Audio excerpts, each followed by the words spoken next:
নমস্কার, রাতরানী হেসেলে আবারও সবাইকে স্বাগত। আজকের আমি বাঁধাকপির পকোড়া বানাবো।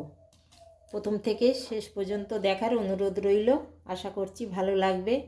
আমি এই কিছুটা বেসন নিয়েছি, বাঁধাকপিটা আমি কুচিয়ে ধুয়ে একটু সেদ্ধ করে নিয়েছি, সামান্য একটু লবণ দিয়ে সেদ্ধ করে নিয়েছি যাতে বাঁধাকপির কাঁচা ভাবটা গন্ধটা না থাকে।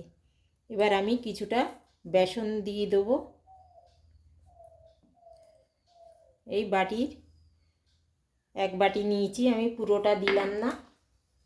আর 3-4 চামচ মতন আমি কর্নফ্লাওয়ার দিয়ে দেবো।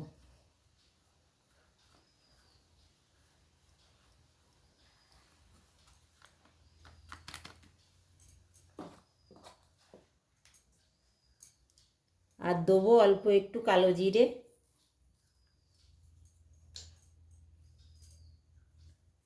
অল্প একটু কাশ্মীরি লঙ্কার গুঁড়ো,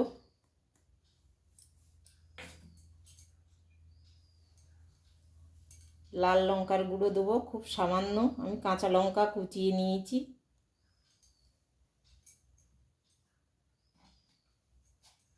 লবণ আমার অল্প দেয়া ছিল, আরও অল্প করে স্বাদ অনুযায়ী আমি লবণটা দিয়ে দিলাম।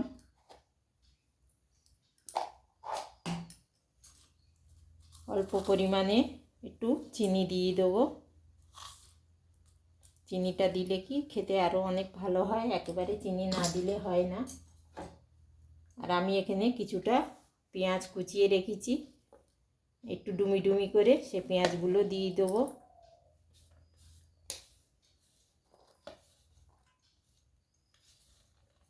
এক মুঠোর মতো ধনে পাতা কুচি, সেটাও দিয়ে দিচ্ছি। অল্প একটু দেবো গরম মশলা গুঁড়ো।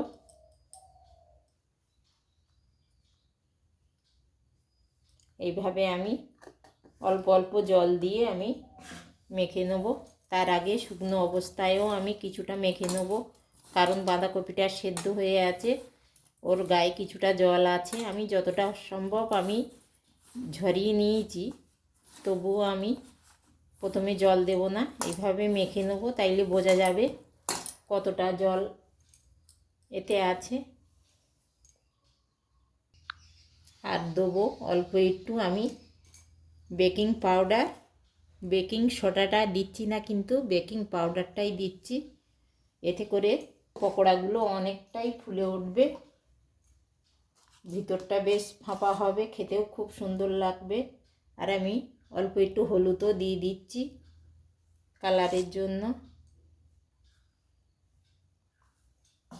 দিয়ে আমি এইভাবে অল্প অল্প করে জল দেব আর এইটা মেখে নেব।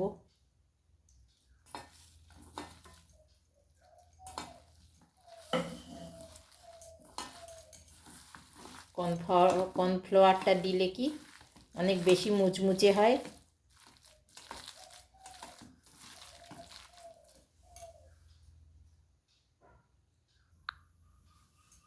আমার বলা হয়নি, কুচনো লঙ্কাগুলো আমি দিয়ে দিয়েছি, আর অল্প একটু আদা আমি গ্রেট করে দেবো।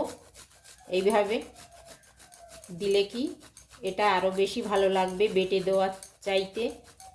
এইভাবে যদি আমি কিছুটা আদা দিই, এতে খুব সুন্দর লাগবে পকোড়াগুলো।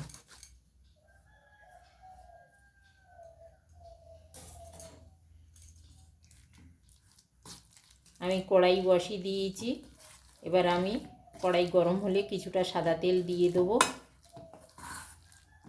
আমি ঠিক এইভাবে মেখে নিয়েছি, খুব হালকা করিনি বা খুব একবারে শুকনোও করিনি, ঠিক এইভাবে মেখে নিয়েছি।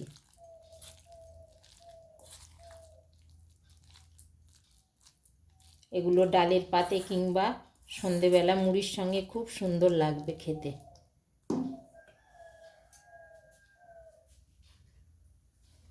এবার আমি কড়াইতে কিছুটা সাদা তেল দিয়ে দেবো।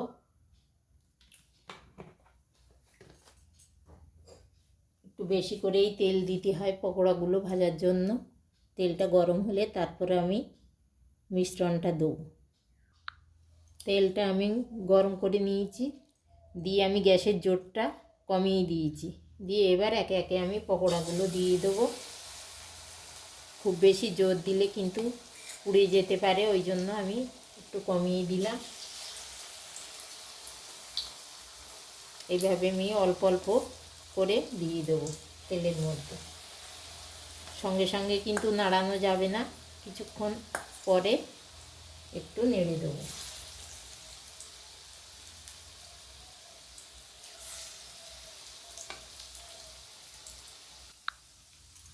দেখুন এক পিঠ হয়ে গেলে এই লাল হয়ে গেছে, আমি উল্টে দিয়েছি।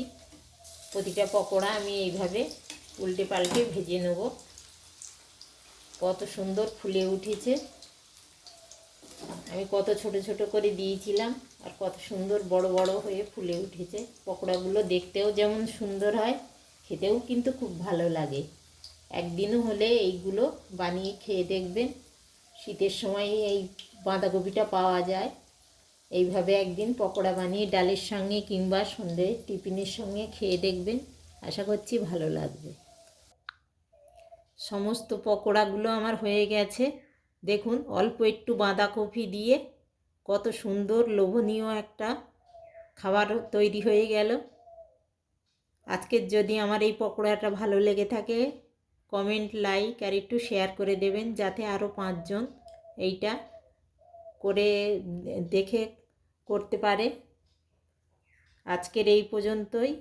সবাই ভালো থাকুন, সুস্থ থাকুন। আবার চলে আসবো অন্য কোনো রান্না নিয়ে।